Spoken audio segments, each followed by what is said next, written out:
It was a job I loved. I was doing great. I had great reviews. And it happened. You don't have control over it. And I was probably one of these people too that thought only the low performers get laid off. And that is so not true. So not true. It can affect anybody at any time. Sometimes there's warning signs that you'll see. Sometimes there's not. Just knowing that nothing's permanent. Your role wasn't permanent. The situation you're in now isn't going to be permanent. Do you want to be miserable throughout the process, or do you want to view it as an opportunity? Not to say that you wouldn't have days where you just want to stay in bed and cry, but allowing yourself that time to evaluate how you're feeling and then picking back up and keep moving forward. I think just keeping in mind that you're just in a temporary situation. Everything's temporary. Welcome to another episode of Meaningful Marketing, Mentoring, Mattering with me, Joseph Alcantara. Today's guest is someone who knows a thing or two about resilience, reinvention, and keeping her sense of humor when life throws curveballs. Jennifer Walter is a corporate talent acquisition specialist with over a decade of experience, connecting top-tier talent to some of the biggest organizations in the country. From managing high-volume recruiting strategies at Walmart to diving deeper into business growth through talent acquisition at Dell Partners, Jennifer has built an impressive career in an industry that's all about helping others land their dream roles. But Jennifer's story isn't just about recruiting. It's about surviving and thriving through some of the toughest professional setbacks. In fact, her very recent LinkedIn post about being laid off, not once, not twice, but 4 times, and navigating those moments with grace, grit, and a little humor, struck a chord with thousands. From pregnancy and family health challenges to a pandemic and even a rare cancer diagnosis, Jennifer's journey reminds us that we are so much more than our job titles. Today, we are diving deep into her story, the lessons learned, the mindset shifts, and what it really means to find purpose when the rug gets pulled out from under you. Jennifer, welcome to the pod, Meaningful, the Power of a Pivot.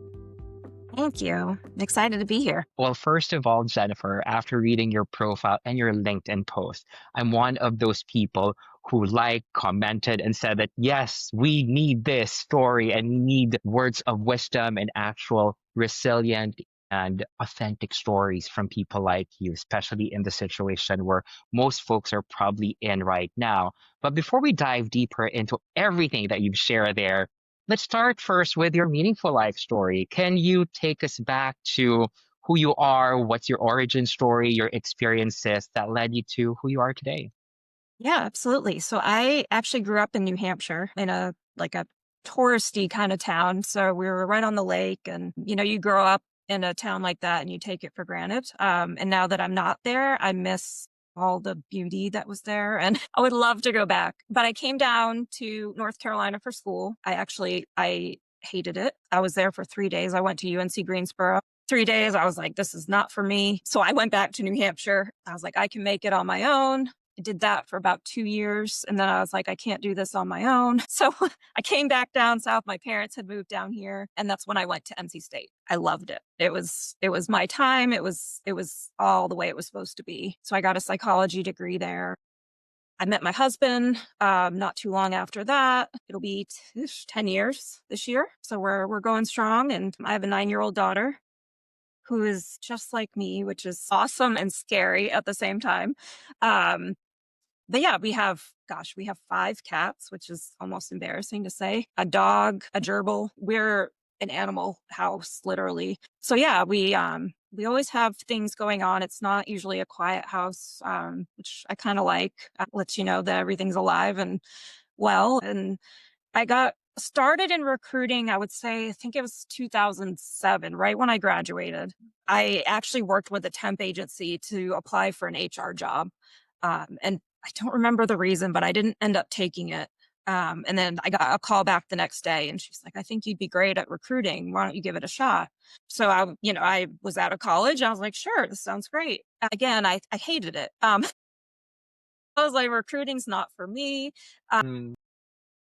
It was light industrial recruiting, like a lot of like high volume, repetitive. That's just not me. I was fortunate enough to, through networking, which I'm sure we'll bring that up later too, meet someone that told me there's a lot more to recruiting than what I was doing. So she hired me on, and from that point on, I just knew that that was where I was meant to be. What a journey. And I Yeah, think, where you are right now, I think what I'm taking away from it is that it's a beautiful balance between family life, corporate and professional growth and success that you have at the moment, and the animal lover, and you never apologize for it. I love cats and dogs as well, right? So I think that's, they're really, I would say sometimes they're better than humans. So, for all the cat and dog lovers out there, it's like, yeah, you're heroes and don't ever be shy about, saying that you're a cat or a dog lover. But let's dive deeper first into how you ventured to your point earlier. You said that you hated recruitment to begin with as a career when you were starting and eventually meeting someone through networking that allowed or paved the way for you to have a mindset shift, if you can put it that way, and eventually find your calling and your purpose out of that industry. Can you take us through that journey and that discussion that you had with that networking route that you've taken that opened your eyes that this is the thing that you truly would want to do? yeah, absolutely. So the role I started in, like I mentioned, was very repetitive. It was so fast paced that you didn't really get to know anyone. It was, did you check all the boxes basically? And if you did, you moved on. If you didn't, there it ended. And it just was so transactional and not what I was thinking it was going to be. And then we went to a conference. It was some American Staffing Association conference, I think it was. And I met someone that knew someone that I had worked with in the past. So it was kind of like a friend of a friend type of situation. Um, and, she asked how I liked it. And I was like, well, hindsight, I probably should have shut my mouth, but it worked out for me. Thank goodness. I told her my concerns about what I didn't like. And she's like, there's so much more to it. And she told me about something called VMS recruiting, vendor management system, where you'll have one company that will work with a lot of different staffing agencies and you all kind of compete to fill one role. It's a lot. It was a lot, but I loved it. It was something different all the time. It was like a challenge to kind of get in there and find people and make sure they were the right fit. You'd actually have conversations with the candidates. I loved it. So I did that. And then my boss ended up leaving to go to an on-site facility where I'd be managing, I think at the time there was like 300 temps. Mm, So it was a different type of recruiting, almost kind of going back to the repetitive part, but I was more managing it and I still liked it because I would develop relationships with the employees and I just felt like there was that human part to it. mm. So, and I realized then that, my first experience was just not, it was just not the one. So I'm very grateful I had opportunities to kind of see beyond it. But even after I did the on-site, I realized that recruiting, at the heart of recruiting is where I was meant to be. Managing teams is it has a whole different set of purpose for you. But I really liked that one-on-one connection that you build with every candidate that you talk to. So I ended up going down that path ultimately. Love that. And my unlock there, Jennifer, is that yes, probably the first thing that you eventually landed into was not it. And then you've given yourself grace when it comes to pivoting and finding a piece that you would still like, that's still linked to what you feel you truly want, which is still in the heart of recruitment. And just finding a piece there, which is all about human interaction instead of transactional volume type of work.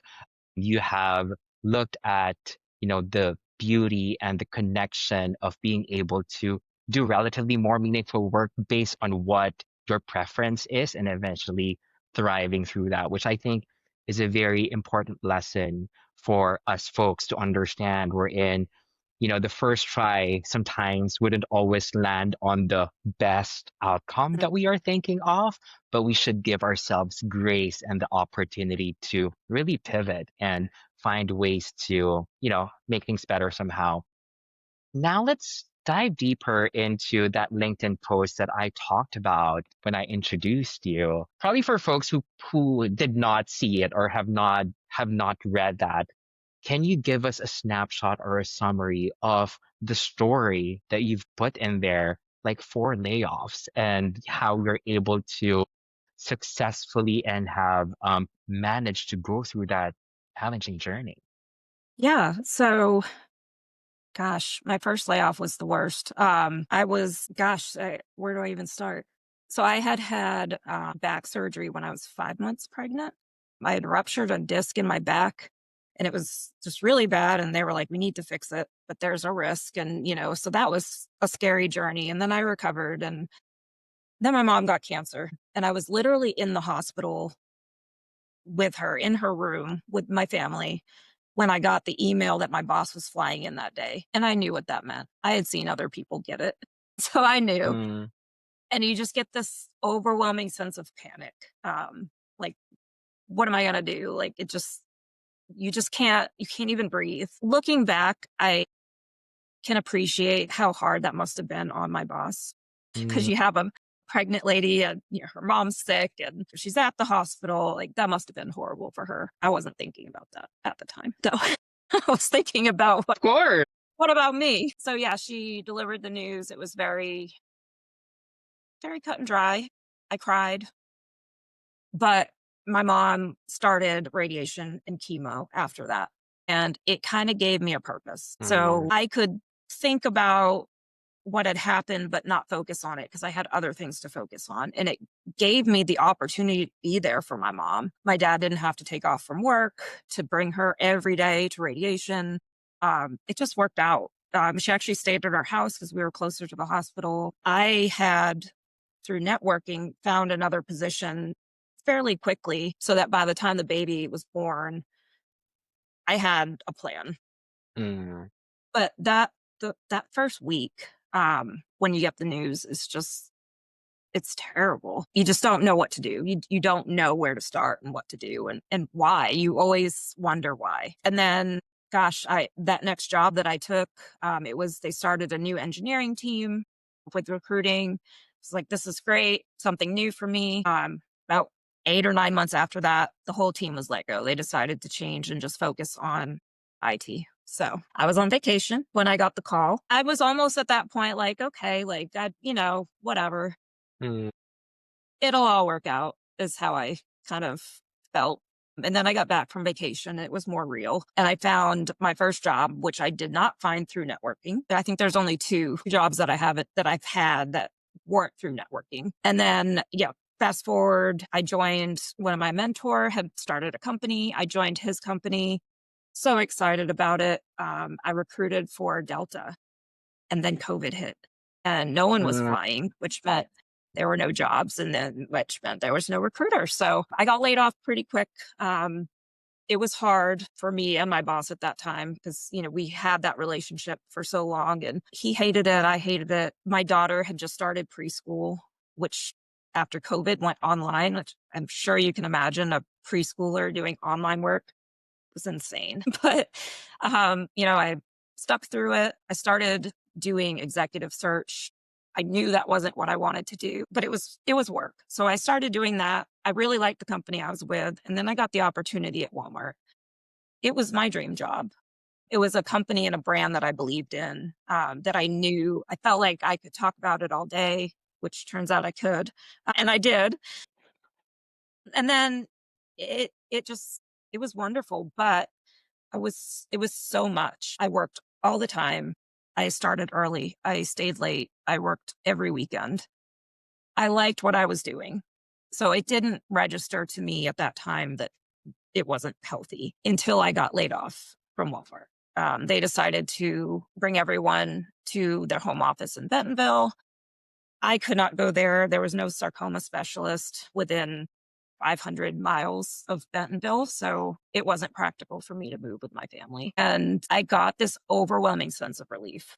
Um, and it was not what I expected. It was like my worst nightmare that this job would end. And then it happens. And instead of panicking, I was like, oh, I can breathe. And my Mm, daughter said, "Does that mean you're not gonna be on your phone all the time?" And I was like, "Man." wow. I was not thinking about any of this. So it really put it into perspective. I just started I found a job that day because I was like, "Let's just see what's out there." I found this position at Bell. I reached out to the recruiter on LinkedIn. It's like, "Hey, I just got laid off today. This could be a good fit." Thankfully, he responded, and then within a week, I had a job offer. And it's been incredible. There's work-life balance.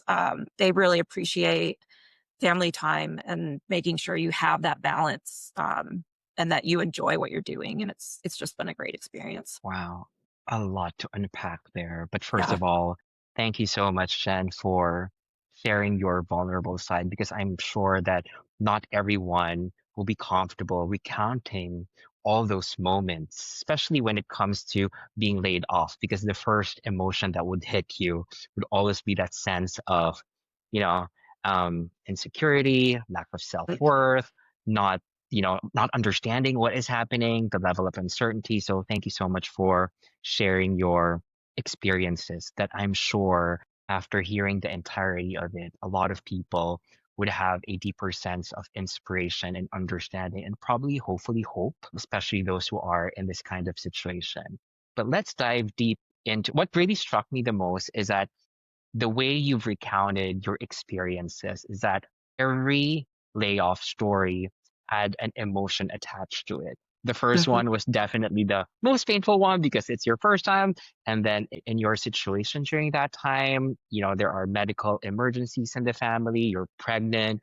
And then the second one is more like, meh, whatever, it happens, it's kind of normal.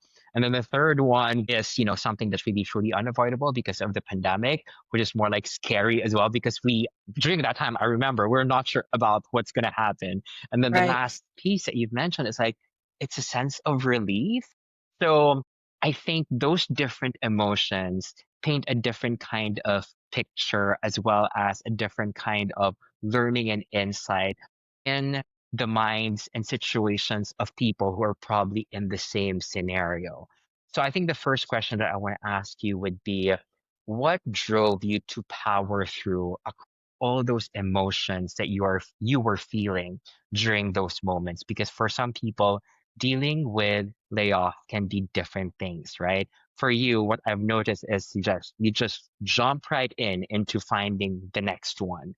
What drove you to power through? Probably my anxiety, not knowing what's next. I felt like I had to just keep going and figure out and have a plan. Hindsight, I would have taken a few days and just chilled out and processed everything. Maybe next time, because who knows? I'll follow my own advice. But yeah, I think it was just I am a planner. So for me, I had to keep going. That's how I felt somewhat comfortable, which wouldn't be the case for everybody. Yep. Okay. I think that's a very important piece of advice. I think first, knowing who you are, what type of person you are. Like, for example, you said that you're a planner, and being certain is also very important for us to have so that the level of anxiety will somehow be eased, I think is very important. But also, to your point, taking a beat and then trying to process things first is also very important, right? Yes. So, the other piece that you've mentioned is about understanding and suddenly feeling that, oh my God, my daughter is always noticing that I'm always on my phone and doing my work in the midst of all of these, right? Um, on the tactical and practical side of things, especially for folks who are feeling that they don't have any work-life balance, however, they cannot afford to lose that job. Before even experiencing a layoff, are there things that probably you can share as tips and tricks so that they wouldn't have that kind of guilt feeling, but also at the same time still thrive in the work that they do? Yeah, I think looking back, a lot of that pressure was the pressure I put on myself. Not everybody at Walmart was working the hours that I was working. I almost felt like I needed to prove myself because it was a Fortune 1 company. Like I wanted to be successful. So a lot of that pressure was my own. I think in hindsight, making sure there were boundaries in place would have helped a lot. And I think the outcome would have been very similar. Well, not the layoff part, but the successful part. Putting a time frame as to when you're going to end your day, putting on your calendar a break to eat lunch or to go work out or do whatever, and sticking to it. I would put things on my calendar, but I would be like, oh, I got to schedule a meeting during this time. I'm free. I can do it. Sticking to those boundaries would have been a game changer for me there. And it's something I think about now in my new role. And it's something I constantly have to think about because I tend to just work. That's who I am. I think back to that time when my daughter was excited that I didn't have to work.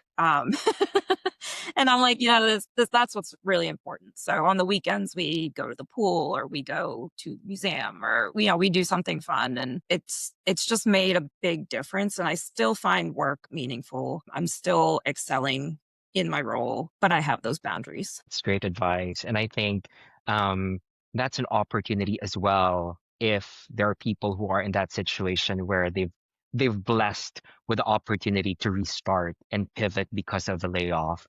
It's like processing it that way and then thinking about the boundaries that you need to start putting so that your work and your personal life can blend harmoniously as opposed and complement each other as opposed to be non-beneficial to the other and really affecting the more important aspects of life, I think is a very important advice that you have to share there. Now, for those who are also, because I share that thought with you, wherein we all want to perform well in the work that we do. We want to Mhm. excel. We're there because we want to showcase our strengths, our talents, and to really contribute good value to the companies that we are joining, right?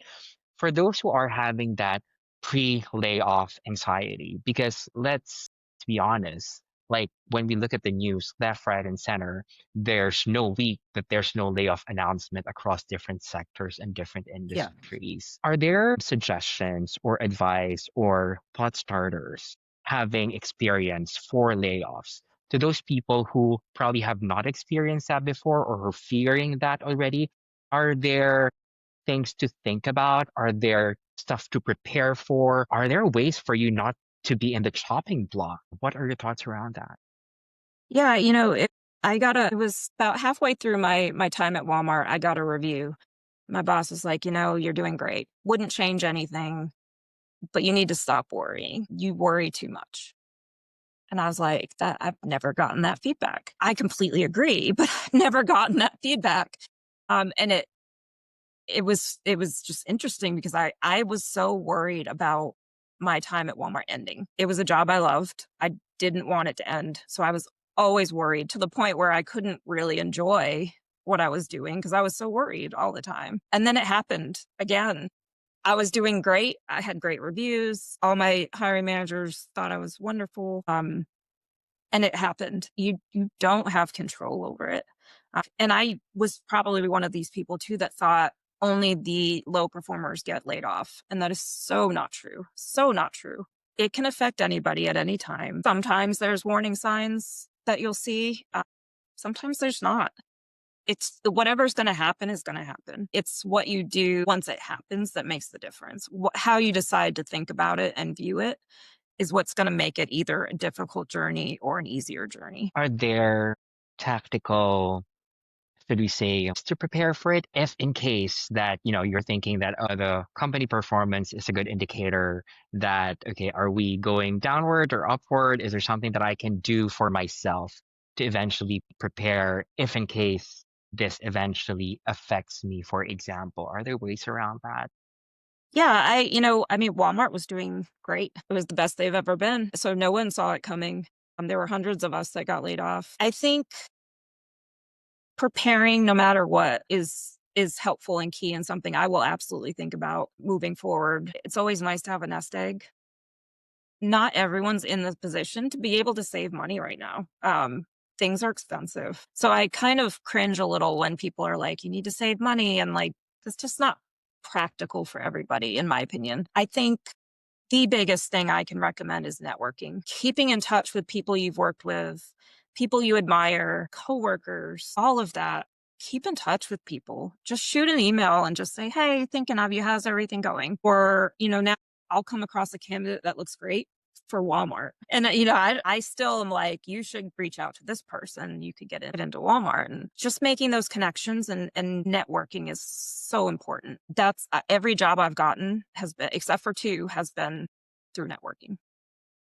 That's a very practical and I think very powerful advice there about networking. I came across some people who are saying that yes, they do understand the value and the importance of networking, but they don't know where to start and how to start. And some would think that, oh, I'm a very introverted person, or I kind of think that it's a bit too cringy or very disingenuous if I just reach out to someone on LinkedIn, or suddenly if I haven't been in touch with this coworker, ex-coworker for like X number of years, and then I reach out, what would they think?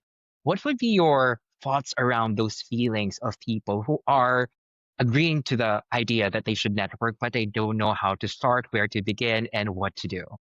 Yeah, I would start with what you're comfortable with and build from there. So start with the people you know the best. Ask for advice. Everyone's going to give you different advice. If you ask 10 people the same question, you'll get 10 different answers. So use all of that. Someone that you know really well maybe knows someone else really well that they could introduce you to. And then it's not so much of an awkward connection and you just build from there. And every time you meet someone new, just keep that connection going. And over time, you're going to realize that your network is pretty solid. Love that. And I think now, flipping at the other side, you as a recruiter wearing your talent recruiter hat, right? Because a lot of people, for sure, who are listening to this would want to hear your insights about, okay, got laid off, but I want to pivot and still go into a full-time job. I'm doing my job search. First question is, if they ask me why I am applying in this new role and I got laid off, is it going to be a minus point, or will it be a bad reflection of who I am? I think that's the first critical, self-criticism that most laid off folks would be feeling and thinking. And how do we get out of that scenario or that thought bubble that would eventually make us feel a little bit worthless? So I'll have hiring managers now be like, I don't know. They've been laid off. They probably weren't very good. I just put on the brakes. I'm like, look, Mm, that is not how it is. And I educate. That has helped me in my role as a recruiter to push people forward that some hiring managers wouldn't have considered. So I think educating everyone that layoffs are happening to everyone, regardless of how great you are, what you've contributed. And that's so important. Um, and then don't worry. I guess is my advice for an interview. Just be honest. Most decent recruiters can tell if you're speaking genuinely, and they appreciate that. So they'll work with you. Their job is to help market you to hiring managers or, for certain roles and let them help you. But you got to be honest. it's all about going back to what's real, what's authentic, and what your real story is, and allowing your performance to shine based off of it. And I think, what I've also been seeing as a trend right now is that, the younger generation is more honest and authentic in telling their real story, which I really appreciate more, as opposed to I think I'm going to date myself. I'm a Gen Xer. Our generation before was more about painting an ideal or high performer on paper, but in reality, there are things that you're trying to not divulge, which I think is not a good indicator. So I think, that piece of information or recommendation to be honest and authentic and be true to who you are and your story will allow you to truly shine. To your point, Jen, earlier about networking, just to go back to that, because you highlighted that most of the jobs that you got were actually from networking, right? So I was like thinking there are folks who got laid off who have successfully found the next one, became very successful because of the village that actually Mhm. helped them, the community around them that helped them pick up the pieces and eventually move on to the next phase, right? And your four layoff stories, can you share who are these very important, the village that helped you regain the power that you now have that probably people should also be thinking about because it's not something that they can manage on their own alone. Yeah, my mentor is my number one. He gave me a chance to manage the on-site when I did not have any on-site management experience. So that was early in my career. He said, "You can do it." And I was like, "Okay, sure, I guess I can." I had no clue what I was doing, but I did. I was successful. Um, and then I realized it wasn't for me, but I used that connection to move into a role that was right. And then, ultimately I left that company. So did he. And now he's in a different role and he's meeting different people, but I'm keeping in touch. So the people that he knows now are people that I know, and they're all in different industries. So it's just funny how it all works and how it grows from there. It's usually been situations where it's someone I know and trust that knows somebody that they know and trust, and they make the introduction, and that's how it's worked out. It's really going back to the importance of the people in your life, the networking, the learning. And I think Yeah. you've mentioned about a mentorship as an important piece to your success. For folks who do not have a mentor right now and are thinking that, yes, I need to find a mentor, I need to be mentored, I need to get these learnings. How can they find that person and how can they approach those prospective mentors in their ecosystem? I think you just look at who you admire and there's always people that you're like, "I wish I was more like that." Not that that's the healthiest way to think, but in some situations, it can be helpful, and, go to those people and just say, "Look, I really admire you for XYZ. How do you do it?" Ask for advice and then start building that relationship. It has to be someone that you trust, or otherwise you're not gonna get much from that mentorship. So, in my experience, it's always been someone that I've worked with and that I know has the same work ethic or has the same mentality that I have. That's how I've always gone about it. It's worked out pretty well.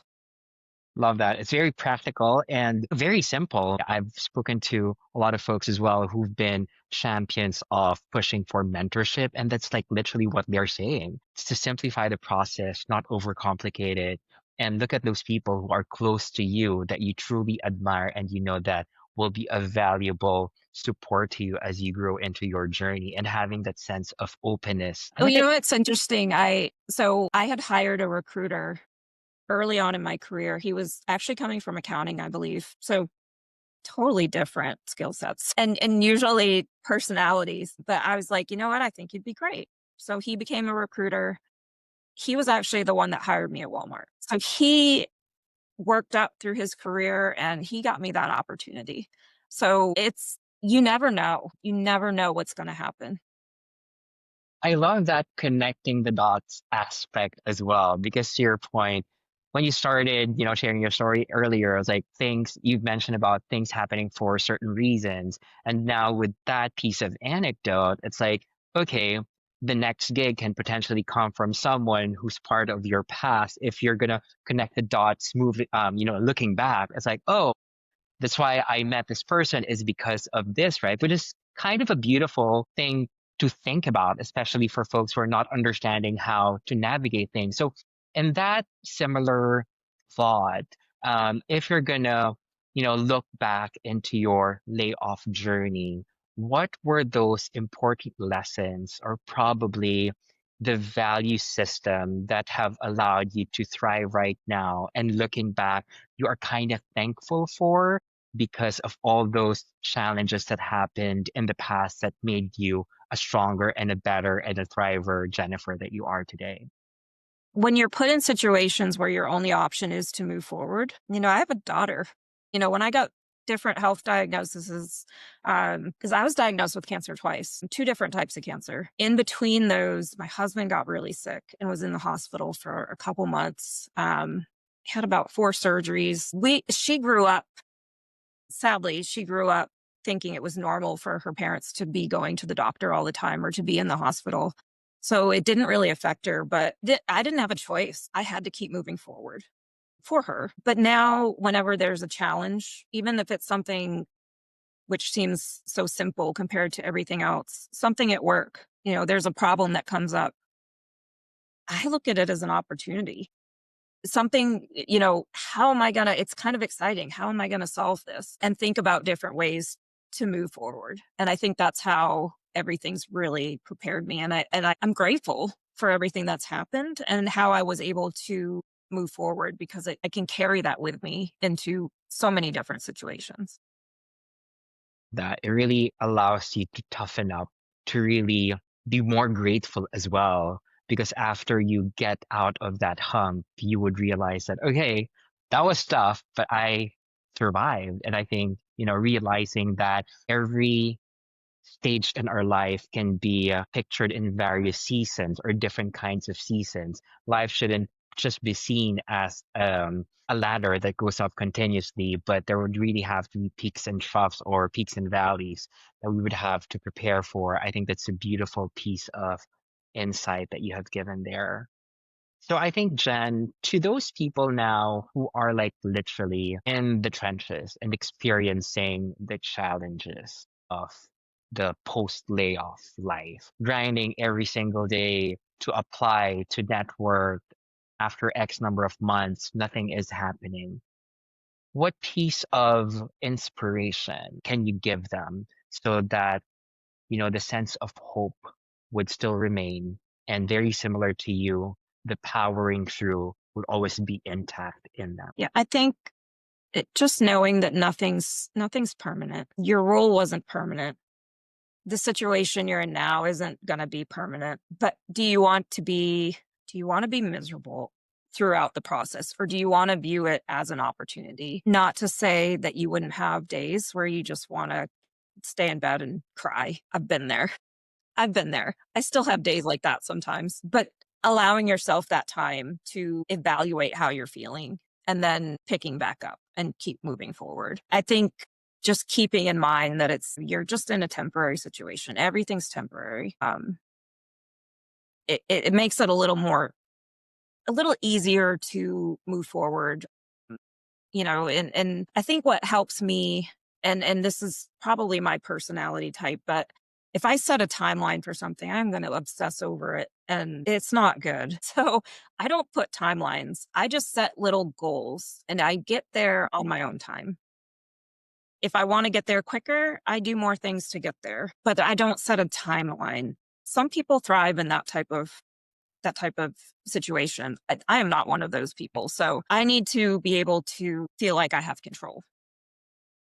So that's worked out well for me, is not putting a time frame on what I want to do. I want to have a job within 3 months. That's great. I think we all would. But what are you going to do to get there? And focus on those steps instead of that end date. Thanks for sharing that kind of mindset of understanding that nothing is permanent. I think that's a very powerful insight to think about, wherein we can always move in different phases and stages because nothing is permanent. And to your point, goal setting is important, but the arbitrary schedule in terms of this has to happen by X date may work for some, but might be a pressure for others, especially Mhm. for things that we cannot control. So I think understanding and having a deeper sense of knowing about our personality type, our productivity style, and our coping mechanism, I think it's a very important piece that you have shared there. So thank you so much for that. Yeah. Last question, Jen, because talking to you and getting to know more of you, I really saw how meaningful and inspiring your life is. And then you're continuously moving forward, right? A family, a daughter, a successful career, going through the humps of health challenges, but still be where you are and sharing what you can for others to also be motivated and be inspired with. So, how do you make your life meaningful? How do you define meaningfulness in your life? And how do you try to live that every single day? I think what I've realized is I just want to be happy. I want to be happy at work because I'm there 40 hours a week, hopefully not more than that. I want to be happy at home. I want to enjoy the journey. So I think being aware of that and moving forward with that in mind makes it meaningful. I don't think it's super complicated. I love the simplicity of it. And to be honest, that should be our life mantra because happiness and being simple around it will just make life sail smoothly as opposed to Mhm. overcomplicating things. So I'm with you on that. So Jen, if there are people who would want to reach out to you because I'm sure that they had a lot of unlocks after today's conversation, how can they best reach you? Yeah, LinkedIn would probably be the best. I keep an eye on it constantly, both personal and works. It's something I'm always logged into, so I think that would be the best way. Sounds good. We're gonna link here Jen's LinkedIn profile so you can reach out to her if you have more questions or if you were inspired by this conversation. So again, Jen, thank you so very much. This has been very powerful and very motivating. I hope you enjoy the rest of your journey in your life and all the Thank best you. to you. Thank you so much.